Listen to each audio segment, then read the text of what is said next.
Você lembra de aprender na escola os pronomes pessoais do caso reto e os pronomes pessoais do caso oblíquo? Ok, talvez você lembre vagamente de ter estudado isso, mas não lembra o que eles são, correto?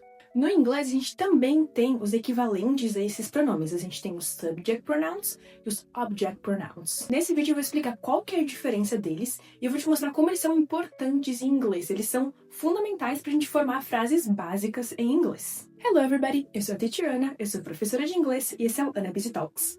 Aqui eu te ajudo a aprender e melhorar o teu inglês de forma prática e objetiva. Já se inscreve aqui no meu canal se tu ainda não é inscrito, eu tenho várias dicas aqui postadas. Curte esse vídeo, eu tenho certeza que tu vai gostar. Deixa um comentário aqui pra mim e compartilha esse vídeo com outras pessoas para que esse vídeo atinja mais gente. E agora vamos para as dicas. Então, como eu falei anteriormente, a gente tem os pronomes pessoais do caso reto e oblíquo e seus equivalentes em inglês. Os pronomes pessoais do caso reto seriam os subject pronouns em inglês, e os pronomes pessoais do caso oblíquo seriam os object pronouns em inglês. A principal diferença deles é que os subject pronouns a gente usa eles como sujeito nas frases, e os object pronouns a gente usa como objetos na frase. E cada subject pronoun tem o seu object pronoun correspondente. Vamos começar então entendendo a diferença do que é um sujeito e um objeto. A melhor maneira de a gente diferenciar um sujeito do objeto é a gente começar pelo verbo da frase. Vamos pegar uma frase básica. I like you. A gente tem que achar o verbo que é like, gostar. Quem está performando a ação de gostar, ou seja, quem está fazendo a ação, nesse caso é o pronome I, eu. Então isso é o sujeito da frase. Quem está recebendo a ação, desse caso de ser gostado, é o you. Então, o you é o objeto.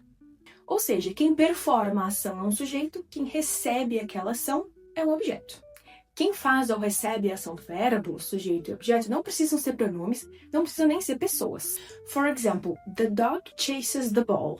A gente tem o verbo chase, perseguir. Quem está performando a ação é o dog, ele é o sujeito. The ball está recebendo a ação de ser perseguido. Então, the ball é o object, o objeto da frase. E também, ele é classificado como um objeto. The teacher opened the door. A gente tem o verbo open. The teacher é o sujeito, uma pessoa, mas não é um pronome. The door, um objeto, como um objeto. A gente ainda tem frases onde a gente nem tem objetos. For example, the phone rang loudly. A gente tem o verbo ring, no passado, rang, tocou. The phone é o sujeito, ou seja, quem está performando a ação, e loudly é um advérbio, ou seja, ele não é um objeto, ele não está recebendo a ação do verbo, ele está descrevendo como que aquele verbo foi feito. Nesse caso, o ring é um verbo intransitivo, ou seja, não tem objeto. Nesse vídeo aqui, eu não vou focar tanto nesses outros detalhes, eu vou focar nos pronomes. Eu vou mostrar qual que é a diferença dos pronomes quando eles são sujeitos e qual é a diferença dos pronomes quando eles são objetos. Os subject pronouns, ou seja, quando os pronomes são sujeitos, são aqueles primeiros pronomes que a gente aprende quando a gente está começando a aprender inglês. Então, aquela listinha bem básica do I, you, he, she, it, we, you, they. Esses são os subject pronouns, que seriam os equivalentes aos pronomes pessoais do caso reto em português. Eu, tu, ele, nós, vós, eles e elas.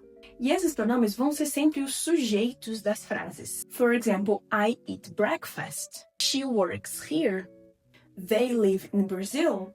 E uma outra coisa que a gente pode perceber também nessas frases básicas é que o sujeito ele vai sempre antes do verbo. Já os object pronouns, ou seja, quem recebe a ação dos verbos, são esses aqui. E a gente pode inclusive listar eles com seus equivalentes aos pronomes, os subject pronouns, porque cada subject pronoun tem o seu equivalente object pronoun. Em português, os sujeitos pessoais do caso reto e os sujeitos pessoais do caso oblíquo. Acho que eu falei um pouco errado, mas deu pra entender. For example, she called me. Então, she é o sujeito, está fazendo a ação, me está recebendo a ação. Então, eu vou trocar o I, que seria o eu, por me. Or, I see him.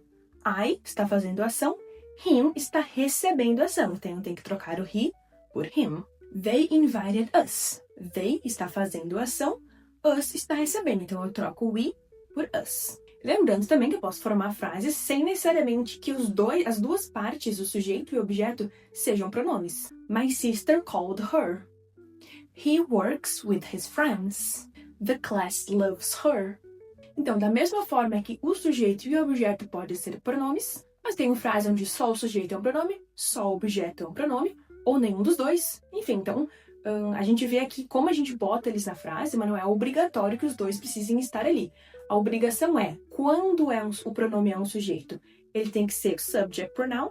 Quando o pronome, se eu for usar um pronome como objeto, ele tem que ser object pronoun. A melhor maneira de praticar eles é justamente com a tabelinha dos equivalentes. Qual object é equivalente a cada subject. E quando em dúvida de qual usar, a gente pode fazer mentalmente essa substituição. Se eu fosse substituir esse objeto, ou essa pessoa, ou esse animal por um pronome, qual pronome que eu teria que colocar? Consulta lá.